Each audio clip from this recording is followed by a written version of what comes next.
in. Assist number 4 for Kennedy Leonard, and she's now the all-time leader in assists for Colorado. And with that play right there, Kennedy Leonard became the all-time assist leader in CU women's basketball history. Nice play, 613, ended up with 615 by the time the game was over. Buffs fall in their Pac-12 conference opener to Utah by 15 here at the CU Event Center. Kennedy Leonard, voice of the Buffs, Mark Johnson. Welcome to the Buffalo Stampede. #1 all-time. I know it didn't come in a win, and so you wish it would have been in a W, but what does it mean when you hear something like that? Maybe it's tough to even digest at this point in time in your career. Yeah, I mean, everybody keeps telling me that it's a really big deal. It's a blessing for sure, but you know, like I was talking about with, in media and stuff like that, we didn't win. So, yeah. I mean, to me, yeah, it's cool and it's quite an accomplishment and a blessing to be in the position that I've been placed in here at Colorado. But you know, I didn't come here to break records. I came here to get wins, and sure. Yeah, it's a great accomplishment. I haven't really had time to digest it. All I can think about is how we just lost. So we're gonna get back to work on that. Hopefully, I'll keep on getting more assists, and they'll help lead to wins for us. What is the key to being the type of player who does rack up assists?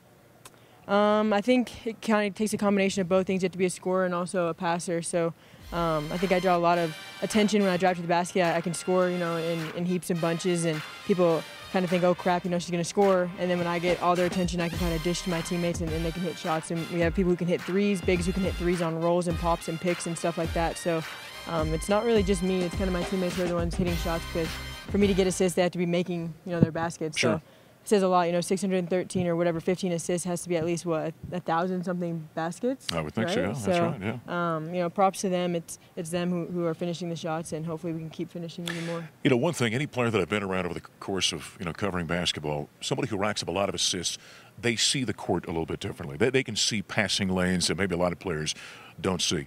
When in your career, might have been as a 10, 12-year-old, when did you realize, you know, I see the court pretty well. I know where everybody's at out here. Probably more in high school. You know, I had a lot of friends that are on the team and stuff like that, and they'd always tell me, like, oh, you know, I always just keep my hands up because I know the ball's coming to me, stuff like that. So I think definitely in high school, but definitely, you know, also throughout college, you know, just like I said, being able to draw attention, knowing that my teammates are going to be open once I get their play to, you know, come help on me. So she is #1 all-time here at the University of Colorado in assists in women's basketball after the ball game, after the Buffs fell in their Pac-12 conference opener to Utah here in Boulder. Here's some post-game comments from head coach J.R. Payne and Maya Hollingshed. It's a very long Pac-12 season. We got a lot of games to play and a lot of practices to compete in, and areas that we can certainly get better as we go on. We had a couple games that where we didn't, you know, defend box outs or didn't defend the offensive rebounding particularly well, but we addressed it and worked on it, and we actually have gotten really pretty solid there. But tonight was a different story. Going against length and just, you know, practicing against that, I just got to learn how to finish. But it's a game of basketball, so you just got to keep playing. We knew coming in that we had to, you know, box out their two bigs. Me and Peanut, we just got to, you know, keep working in practice, working on finding a body and just, you know, driving them out of the paint. But just get our hands up and be more physical. That's all it is. So it's really a lesson learned. We can learn a lot from this game. You know, we're going to turn on the film, you know, pick and choose, you know, what we could have done better and just apply it to the next game. Comments from head coach J.R. Payne and Kennedy's teammate Maya Hollingshed after the loss to Utah here in the Pac-12 conference opener. Disappointing start. I mean, the way you guys played in non-conference play. Give us a thought or two after this ball game. Yeah, I mean, it's tough. You got to win games at home in the Pac-12, and we let one slip today. Utah's a good team, but we're also a good team, so we have to get wins, and it is disappointing, but I know that we'll be able to get back to work this week, watch film and stuff, and know that we have 2 more home games coming this weekend, so we need to win those, and we need to come out against Washington the week after and get ready to win, you know, steal one on the road. What changes when league play gets underway? Does the intensity go up? Obviously, the athleticism goes up. Better teams? Yeah, intensity goes up for sure. Every game, you know that you have to win. If you don't get wins, then you don't make the postseason. And it's the best conference in America. So being able to get wins in a conference like this helps you a ton when you're trying to, you know, get to the tournament in March or to a postseason, you know, berth in March. So Pac-12 is a different animal, a different breed, and like we told all the young kids, you don't understand it until you're in it. And hopefully, you know, today, this afternoon, they saw what it's like, and we can get back to work this week and rev up our engines and get ready to go. You know, that's one thing about this. When you have the holiday break here and the semester break, It's 100% basketball right now for you guys. Yeah, it is. We're here. If it's not 2 times a day, we're here 1 time a day for like 4 or 5 hours. So it's all basketball, which can kind of, get hard, especially for the younger kids. They're not used to it. But I think just being able to come in, and especially after our game today, understand that we don't have much time to spare and we don't have many days to take off and kind of, relax. We have to get back at it and get ready for the games to come. Buffs finish up non-conference play 10-2. What did you like about non-conference that makes you feel good, this game aside, about going into Pac-12 play? Yeah, I mean, we're a young team and we have a lot of growth to still happen and to still see. So I'm excited. I mean, obviously it's kind of hard for me because we need wins. I want to make postseason with Lex. We want to kind of get to the NCAA tournament and stuff like that. So it's just kind of hard to take a step back and look at the bigger picture, but I think we have to, and we have to know that this game tonight or this afternoon will help lead us to, bigger and better things, and we'll get to get in the gym and get better. Well, I know you traded for a victory, but congratulations on the record. Thank you. I appreciate it. All right, that's senior Kennedy Leonard. She and the CU women off to an 0-1 start of Pac-12 conference play. Coming up next, it was not a successful trip for the CU men in Hawaii at the Diamond Head Classic. We'll recap in a moment. Back in the Buffalo Stampede, on Voice of the Buffs, Mark Johnson. Colorado men's basketball team wrapped up non-conference play on a 6-game winning streak, 8-1, heading to the Diamond Head Classic in Honolulu, Hawaii. High expectations that were dashed very quickly. The Buffs ran into the Sycamores of Indiana State in the opening round game, ended up falling 72-67, and uncharacteristically were out-rebounded by 2, in fact, by the Sycamores. Had 19 turnovers in the ballgame, which resulted in 20 points off turnovers for the Sycamores and dropped the Buffs to 8-2, and a disappointing loss in the opening round of the Diamond Head Classic. Let's go and take a look at the highlights from the Sheriff Center in Honolulu. This Indiana State team on it. What a block. Tyler Bass. Shane Gatling. How about that move by Gatling? Good morning. Good kick. Kuntz open, and he sticks a 3. Just the nice pass, McKinley right, and Bay the emphatic slam. Tyler Bay from deep, and a 3 in a long time. Get it to Bay. There he is, Tyler Bay. McKinley right attacks, draws the foul and 1. Strong take by McKinley right. Shane Gatling, corner 3, and it's a 1-point game. McKinley Wright gets inside, leans in, and 1. Well, certainly disappointing for the Buffaloes in the loss in the opening round of the Diamond Head Classic in Indiana State, but the Buffs looked to bounce back in the losers bracket the following day, playing host Hawaii at the Sheriff Center.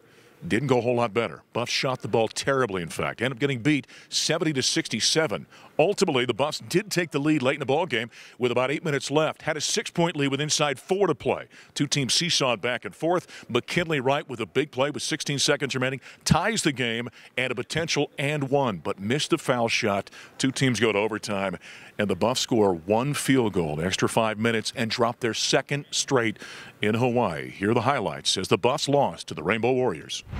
Diamond Head Classic, offensive rebound right, follows it up and in. McKinley Wright, follow up at the side of the backboard. Wright open for 3.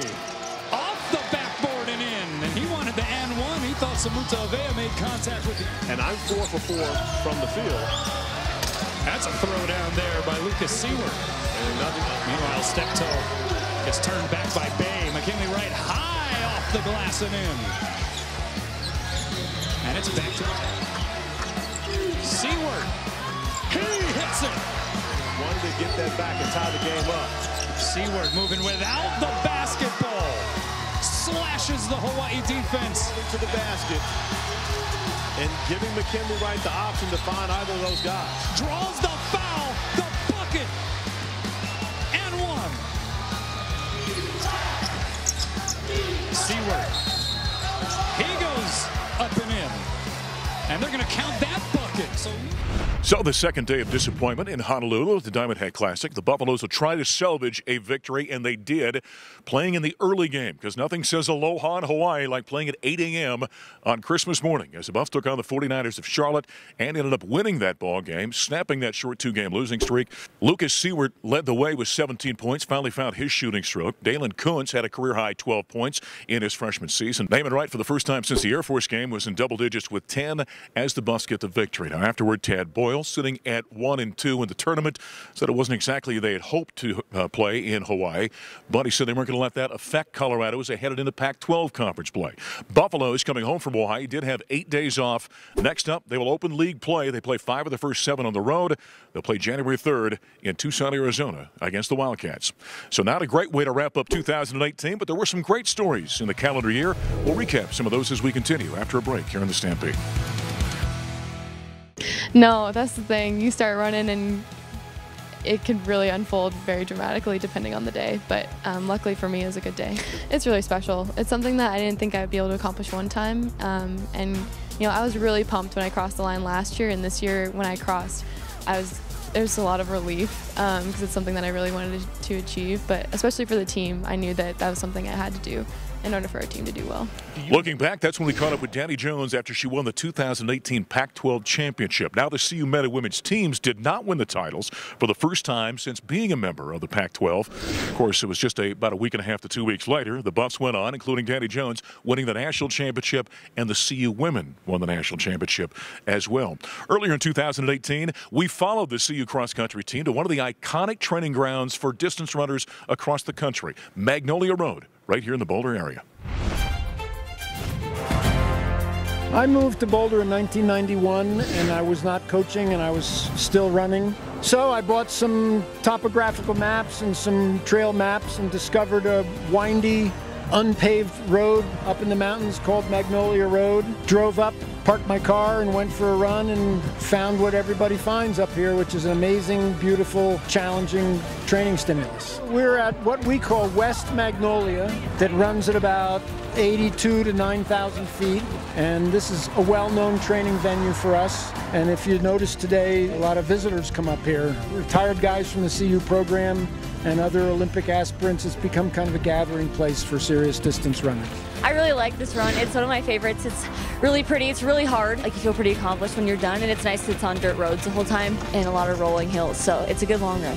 Really difficult. No matter what you're doing, you're getting a good workout in. I really love hills. You know, it's really like a test of your grit, and it kind of hardens you to those hardships that you might face in a race or in other workouts, and I think that's like the big learning experience for Mags. At the end of a long training week, you're kind of like, oh my gosh, I'm nervous. This could go really badly. I mean, as an athlete, it was one of the toughest places for me to train.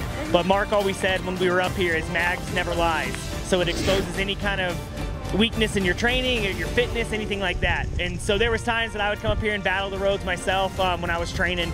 By the time I was running post-collegiately, I kind of figured out how to run this course. For the team itself, it's a historical place. A lot of the greatest athletes that have come through CU, as far as runners concerned, train right here on a regular basis. Our Olympians, our pro athletes, our world champions, they've all trained here, and so the historical element is definitely a huge factor for our team.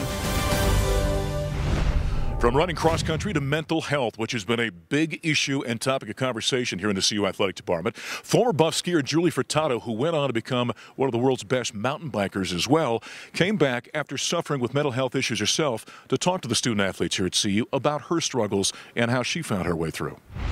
It is truly an honor to be here. It's so good to be back. CU provided me a lifeline many, many years ago, and for me it was a portal to a different world, and so I'm hoping it can be the same for you. Before I was born, my mother tried to commit suicide at least 2 times. And then after we were born, she tried again. An incredibly mentally unhealthy woman. And as an added bonus, she said it was because of us children. And I took it upon myself to do everything I could to keep this woman alive, because it was my fault. Well, I've always wanted to do something with CU. Like, I've always wanted to return in some kind of manner. I wanted to speak to those kids out there that might be struggling, because I know there's some in here. And I felt that my story could touch so many different levels. And so here I came and I found another home. I was still unbelievably damaged inside, and I didn't seek any kind of help. So after 2 years, my knees just were shot, and I knew I couldn't ski race anymore. It's just so tough kissing goodbye 20 years of my life. I know I found a new sport. I had already started cycling, but it's not even close to being the same.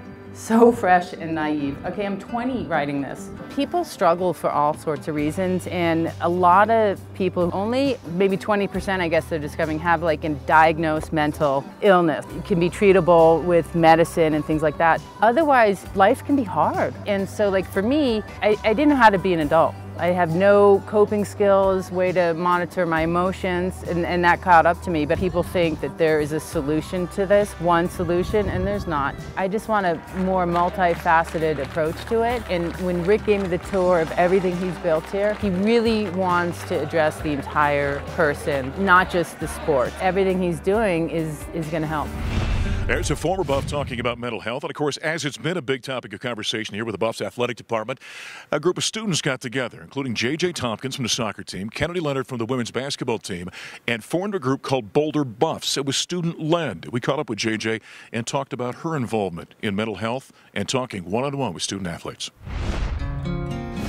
Tonight was one of our first group meetings for the Boulder Buffs, which is a student-athlete run group where we work on educating, becoming advocates for student athletes and our friends and just in the Boulder community. So it was really exciting to have one of our first meetings go off. So this is a really important group because just mental health right now is just such a big deal, and it's just such an under-talked about topic. And student athletes, we go through a lot of things day in and day out, and we have really busy schedules, and a lot of the problems people go through are not talked about and put in a closet, and we don't talk about it. We don't even recognize that we have these issues. And so the Boulder Buffs really is trying to make a group that makes it okay to not be okay and to destigmatize mental illness, and that's the whole goal of this group. We partner with Buffs for Life, which is a great organization, and it's exciting to see that we also have a partner for when we leave college, and we're not alone, because that's such a hard transition period for so many student athletes and everybody who goes through college, and so it's nice to know that we have resources on the outside who are also going to help us then when we leave. So even though this is a really new organization, the goal is just to help each other out, and help our friends, help the community, and help the student athletes deal with mental illness and deal with the tough times that we all go through.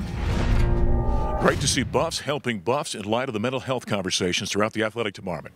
Coming up next year on the Buffalo Stampede, were some great stories from 2018 with the CU football team. We'll recap in a moment. New CU head football coach Mel Tucker will lead an exciting cast of returners, including the ultra-dynamic Laviska Shenault, 3-year starting quarterback Steven Montez, all Pac-12 defensive performers Nate Landman and Mustafa Johnson, and many more rising stars. To top it off, the Buffs will play one of the best home schedules ever, including Nebraska, Air Force, the final CSU game in Denver, and Pac-12 stalwarts Washington, USC, Arizona, and Stanford. Be part of the excitement and reserve your tickets now at CUBuffs.com. Back in the Buffalo Stampede, you know, when you look back in the 2018 football season, it was a feast or famine year, of course. Buffs started at 5-0, ranked in the top 20 of the country, and then the bottom fell out as they lost 7 consecutive games. Now, in the middle of that was one heck of a road trip. Colorado had to go back-to-back on the road in Los Angeles against USC, and then back home to Boulder, and then up to Seattle to take on the Washington Huskies the final week. You know, one of the unsung groups within the athletic department, the equipment crew that follows that football team, and we went along for the ride from L.A. to Boulder to Seattle and back to Boulder.